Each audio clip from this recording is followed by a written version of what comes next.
Hey everyone, meteorologist Alden German here in the First Alert Storm Team Weather Center. We're doing a quick blog here because we wanted to talk about our summer heat so far, or rather the lack thereof that we've had compared to some other parts of the country, and especially compared to last year here in the Ohio Valley. So first, we're going to start off by taking a look at some national temperatures currently as of Wednesday, July 12th. So as we look here, this is at 1:30 p.m. Notice how a lot of areas back to our west are already near triple digits. It's 96 degrees in Lubbock, Texas, and it's 95 in Lubbock, and it's also 99 degrees over in the Phoenix area. So a lot of central Texas already close to 100 degrees. Las Vegas sitting near 96 degrees, and as of 1:30 today, we here in Louisville are sitting at only 86 degrees, which is pretty close to normal. And then look at some parts up in the mountain west there of the Rockies, only 61 degrees in a lot of places there in elevation, so feeling much nicer. Now, we have had some hot days here, but it really hasn't been too many, especially compared to last year. So through July 11th of this year, we've only had 7 days 90 degrees or warmer. Normally through July 11th, we see 14 days that are 90 degrees or hotter. And normally for the year, Louisville has 43 days that are 90 degrees or hotter. Now compare this to last year, where through July 11th, we already had 21 days that were 90 degrees or hotter. So literally 3 times as many compared to what we've had this year. And there were 50 days last year that were 90 degrees or warmer. Last summer was a hot summer for us, especially in July, which, by the way, 21 of the 31 days of the month had a high temperature that was 90 degrees or warmer. So why is this? Well, it's largely because of our general weather pattern this year. We've kind of found ourselves in a battleground, you could say, between a large area of high pressure here to our south. You can think of that as like a heat wave creating machine, and an area of low pressure up to our north. And here we are in the Ohio Valley, right in the middle of that.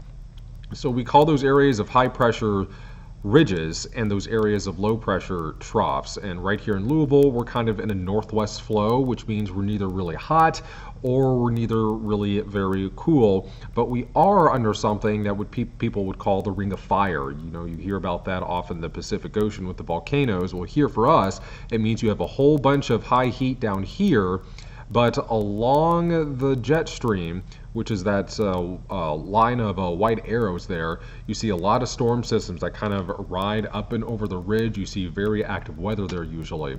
And notice how Louisville is just kind of right there in between the two.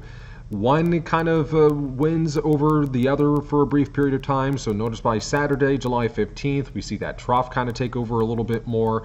But then as we head into next week, the trough recedes and that ridge begins to sort of assert itself a little bit more to the east. And so that's why next week we could have some higher temperatures potentially, but we'll just have to keep an eye on that. And also notice how we still kind of have a little bit of a northwest flow, so still a chance for some daily pop-up rain and storms. But what about the next 3 months? Well, the Climate Prediction Center is frequently updating their temperature and precipitation forecasts for the Ohio Valley. It says we have a decent chance, probably around a 30% chance of seeing temperatures warmer than normal. That's what that middle shade is there for Kentucky and Indiana. Warmer off to the east still further, and closer to seasonal values a bit more to the west. As for precipitation, the 3-month outlook shows us that seeing equal chances of seeing above or below normal precipitation, but the central plains, particularly Kansas and Nebraska, favored to see slightly above average rainfall, which would be great news for them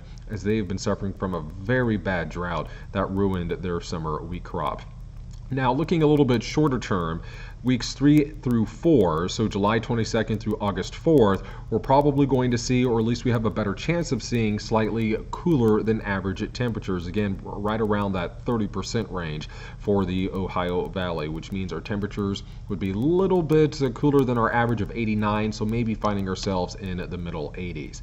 And as for rain chances, well, we could see a slightly more active weather pattern setting up here again, still as we head from from the end of July into the start of August, and that could also mean some higher rainfall amounts compared to what we've seen. July has already been a fairly wet month for us. Now, those forecasts aren't set in stone. Like all forecasts are going to be changing, so we could see a shift in either direction with the rain or the temperatures, but I will always say it's better to have a rain surplus than a rain deficit.